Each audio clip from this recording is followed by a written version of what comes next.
Hello vinyl community, this is Randy, back today with another video.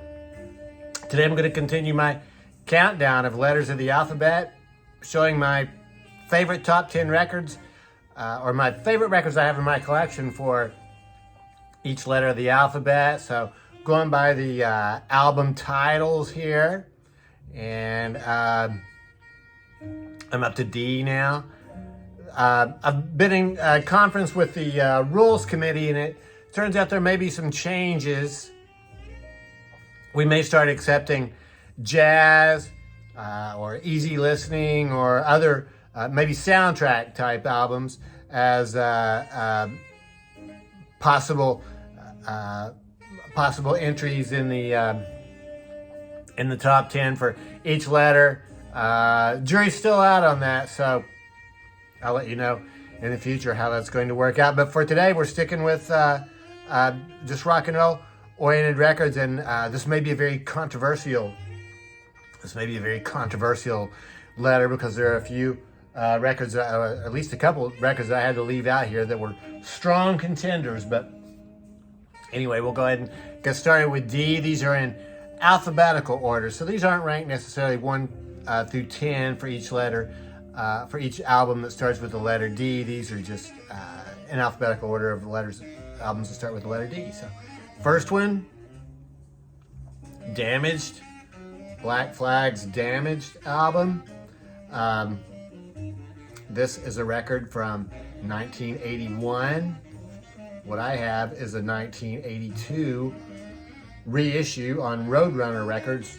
They added Louie Louie, I guess, to the original. These are some songs that I think Black Flag had recorded quite a few of these songs previously with other singers, and then when Henry Rollins joined the band, they re-recorded them and released it in album form. So this is a very strong album. This a little bit controversial including this one because I just don't listen to it really anymore. It's been a long time since I've listened to this, and I don't think it'll be a regular in my rotation, but it's such a strong album, and it did get a lot of listens back when it was new and when I was listening to a lot of hardcore. So Black Flag, Damaged, that's on Roadrunner Records, European label, I think. Next is one that did not make the cut, only because I don't have it on vinyl. David Bowie's Diamond Dogs album. Fantastic album. This is, possibly my favorite David Bowie album. Probably either this one or Rise and Fall of Ziggy Stardust and the Spiders from Mars. Spiders from Mars, but this has so many great songs on it. Diamond Dogs are poachers and they hide behind trees. This has Rebel Rebel is on here, one of his greatest singles. From what I was reading online, it's a slightly altered format from what was actually released as the single. Probably my favorite song on here is Rock and Roll With Me. So yeah, the title cut, Diamond Dogs. The whole thing is just fantastic. Sweet Thing, Candidate, 1984. But I don't have that one on vinyl. A David Bowie album that did make the cut though is David Live. Fantastic live album, and this is a 2-record set that was recorded in 1974 at the Tower Theater in Philadelphia. So this album cover is really weird. I like this album cover, but it's so strange because he looks blue. David looks blue on this. I mean, I guess there's a blue spotlight shining on him or something, but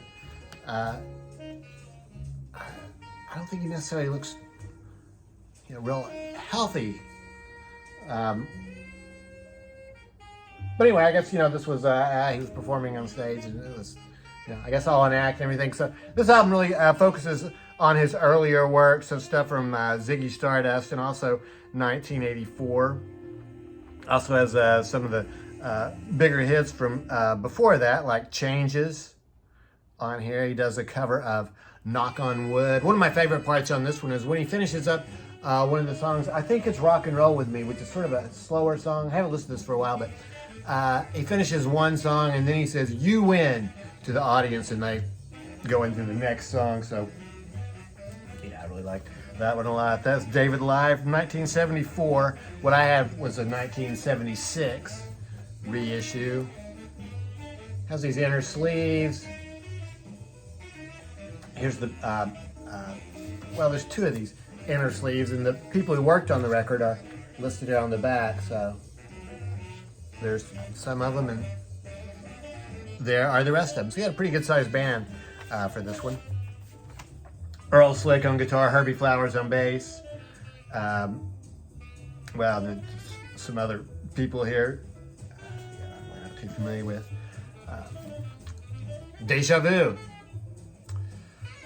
Really strong album by Crosby, Stills, Nash and Young. I had Crosby, Stills and Nash just for the C's, and so they added Neil Young. Recorded one more record. Crosby, Stills, Nash and Young. I mean, they really just had this, and then they had a live album, 408 Street, I think, and sort of broke up. And I guess they've done some reunion albums, but this album alone is good enough. For most bands, the whole thing is like this is the original with like the textured cover on it, and it's really basically like a greatest hits album. So starts out with Stephen Stills' "Carry On," then Graham Nash's "Teach Your Children," David Crosby's "Almost Cut My Hair," "Helpless" by Neil Young. It's interesting that they call this Crosby, Stills, Nash and Young, but it's really almost like the songs are individual songs by each one of these people. I mean, I think they're basically written by themselves, but of course they have those the vocals.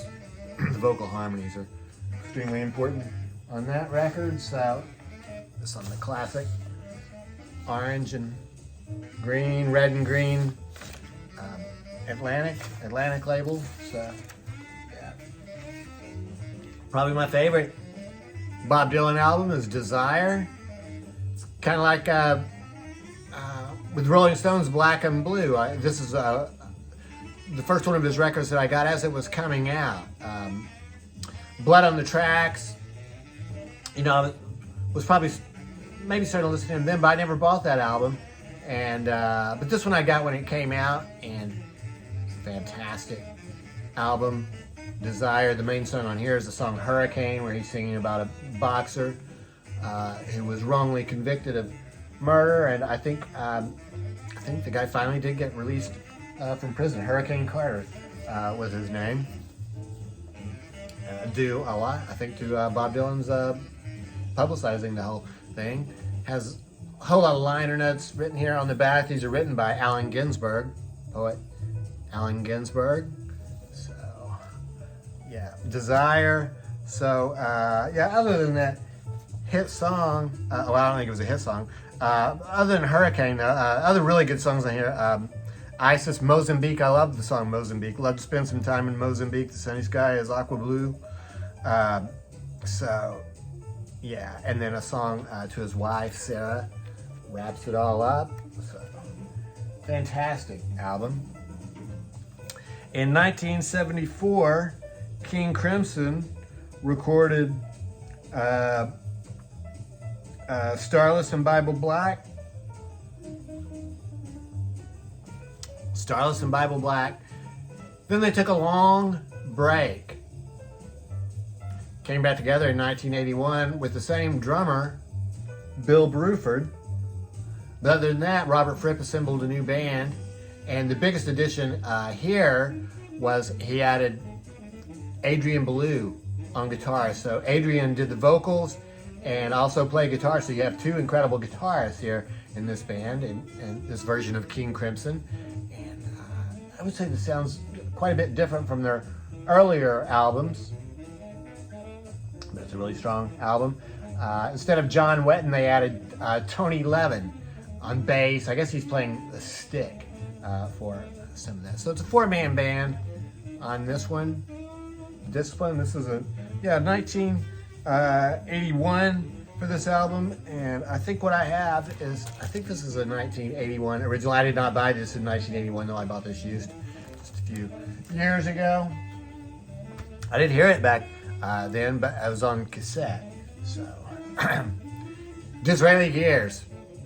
There's several of these in the D's that are just absolute no-brainers, and this is one of them.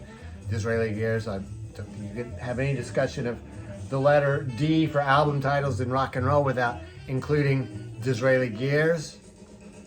Supergroup made up of Eric Clapton on guitar, Ginger Baker on drums, and Jack Bruce on bass, and most of the vocals. Eric Clapton does some singing too. Well, I guess Ginger Baker does some vocals too. So this album, though, this is a mono reissue from 2005 on let's see. Oh yeah, Lilith/Reaction record. Sorry, 2007 mono reissue. It's a really cool album. It's embossed here, so this part bumps out. And, this album had some fantastic hit songs on it. Strange Brew, Sunshine of Your Love, and Tales of Brave Ulysses. So, yeah, fantastic album cover. Everything about this one. Inner sleeve with some cool pictures of the band. And here's what that label looks like. That's a big L for Lilith, I think, on that. One of my favorites, one that was a no-brainer for me to have in D's, is Double Dose. I'm a huge fan of Hot Tuna. So Hot Tuna formed out of, well, sort of a sideline, I guess, while Jefferson Airplane was still together. Jorma Kaukonen, lead guitar player, and Jack Cassidy, the bass player, formed this, I think it was a side project. I think maybe they might have opened for Jefferson Airplane. I'm not sure about that, though. I love that inner photo. So it's mostly these two. On this album, they have added Nick Buck on keyboards. Here's a picture of Jack Cassidy. And Bob Steeler playing drums for him on this album. There's Jorma. So yeah, double live album. The first side is all acoustic, so really just Jorma by himself playing acoustic guitar and singing. And then after that, they go electric for the last three sides. So fantastic songs. I Wish You Would. Genesis is a song that I actually recorded and did a video for Genesis, just that song. Such an awesome song. So yeah, I See the Light, Watch the North Wind Rise, another one of my favorites on here. So Hot Tuna's Double Dose. Down in Albion. This is from a band called Baby Shambles. This is a 2005 record. Baby Shambles is a band that features Pete Doherty as the vocalist. He had previously been in the Libertines, which were pretty popular band. Had a pretty popular album when it came out. The Libertines, I guess they were like an indie rock type band from the UK. I think they were an extremely volatile band, and so anyway, Pete Doherty left and formed this band called Baby Shambles. So yeah, this is just very relaxed rock and roll. Yeah, I mean, not much more to say about this. It just really flows well. The whole album is fantastic. Yeah, very enjoyable. So, Baby Shambles. Came with, it's a 2-record set. The fourth side is etched. There's what the label looks like. Custom labels on that one. That's the other inner sleeve, and there's the etching on that. That's it. You can see that pretty well there. Yeah, you can see it like that. So, yeah, Baby Shambles. Dr. Burns and Mr Hyde. This is another one, absolute no-brainer. The Byrds, one of my favorite bands. This is probably my favorite album by the Byrds. I mean, I like this one. I also like Notorious Byrd Brothers a lot.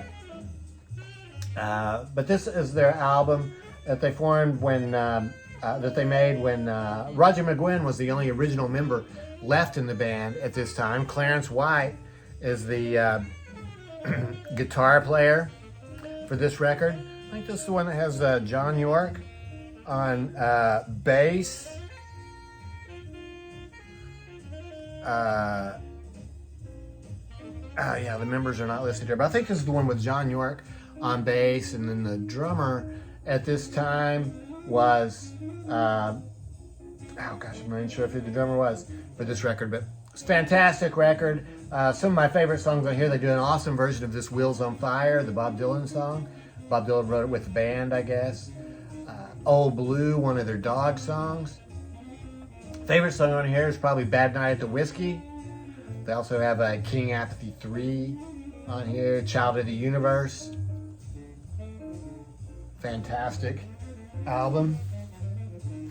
It's on Columbia.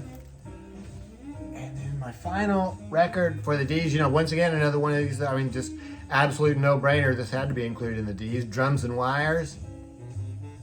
This is a time-tested record. I've done a video about this record. So XTC, a UK band from the late 70s, early 80s. Well, I guess they played right up through the 2000s. And four-man band, I guess they were new wave, I think is how this would be classified. Drums and Wires, Making Plans for Nigel. It's probably the biggest hit song on here. But Life Begins at the Hop. Such a fantastic album. Everything on here is just so great. Yeah, 10 Feet Tall, another one of my favorites. Comes with the lyrics here. It's on Virgin Records. So that was 1979 album, and this is the original. This is the one that I got back in 1979. So one of my all-time favorites. So that's it for the D's. Yeah, that was a strong letter there. So a couple that I left out, but ones that were seriously considered for this one would be Love and Spoonful's Daydream album, Sonic Youth's Daydream Nation album, White Stripes' Distill.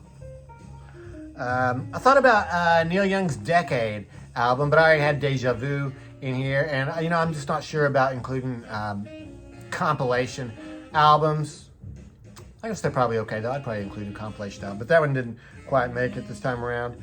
So yeah, those are some of the ones that were, I guess, would have been honorable mentions. So that's it. Which albums did I leave out? Which favorites of yours did I leave out for records that begin with D? I'd be interested to know.